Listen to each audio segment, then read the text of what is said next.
كاين نوع ديال العذاب ما فيه لا سب لا ضرب لا صوت عالي، ولكن كيخليك تبكي بوحدك وانتي ما فاهمه حتى شنو واقع. كاين شي رجال ما كيعاقبوش بالكلام، كيعاقبوا بالسكوت، ساكت، ولكن هاد السكوت كيصرخ في داخلك. اليوم غنهضروا على الصمت العقابي، ملي كيولي السكوت وسيلة سيطرة. شنو هو الصمت العقابي؟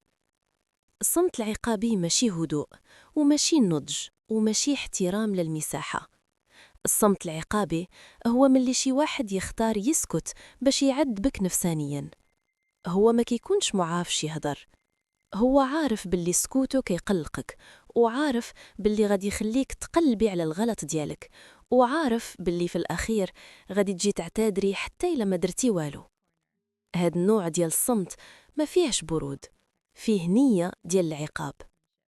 كيفاش كيكون هاد الصمت في الحياة اليومية؟ كيوقع في مواقف بسيطة ولكن تأثيرها كبير. توقع شي مشكل صغير وفي بلاصة ما يهدر معاك كيحبس الهضرة. كتسوليه شنو واقع؟ يقول لك والو. كتقولي زعما شي حاجة ضايقاك؟ يقول لك لا. ولكن ما كيشوفكش، ما كيهدرش، ما كيبانش مهتم، وكيخليك في توتر. كيخليك تحسي براسك معاقبة وانتي ما عارفة حتى الجريمة شنو هي. التأثير النفسي ديالو عليك. الصمت العقابي ماشي غير سكوت، راه ضغط نفسي مستمر.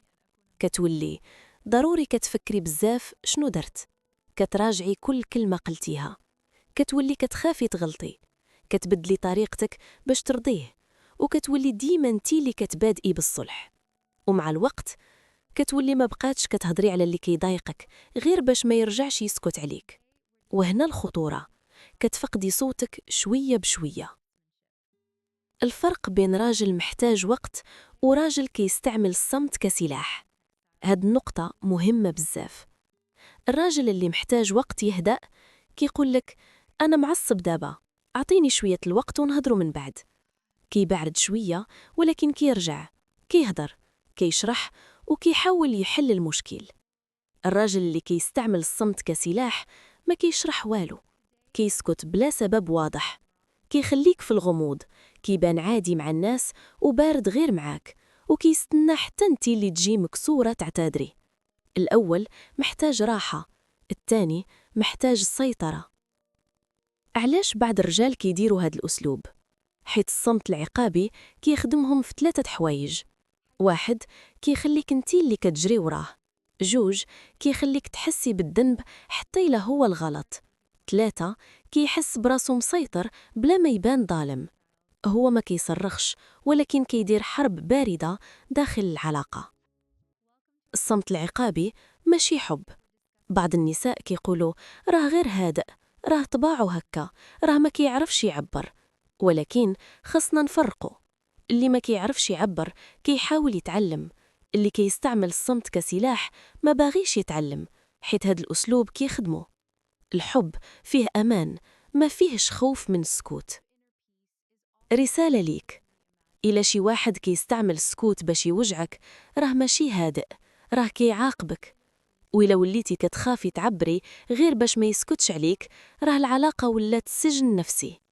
انتي ما خاصكيش ترجي الهضرة، تعتذري بلا سبب، تعيشي التوتر ديما. انتي خاصك واحد كيواجه المشكل، كيهدر وكيحترم مشاعرك. على الله، السكوتي أكان راحة كيهدي القلب، ولكن إلا كان عقاب كيكسر الروح. إلا كان السكوت ديالو كيخليك تبكي بوحدك وتقلبي على الغلط ديالك ديما، راه ماشي هدوء، راه أسلوب سيطرة باسم الصمت.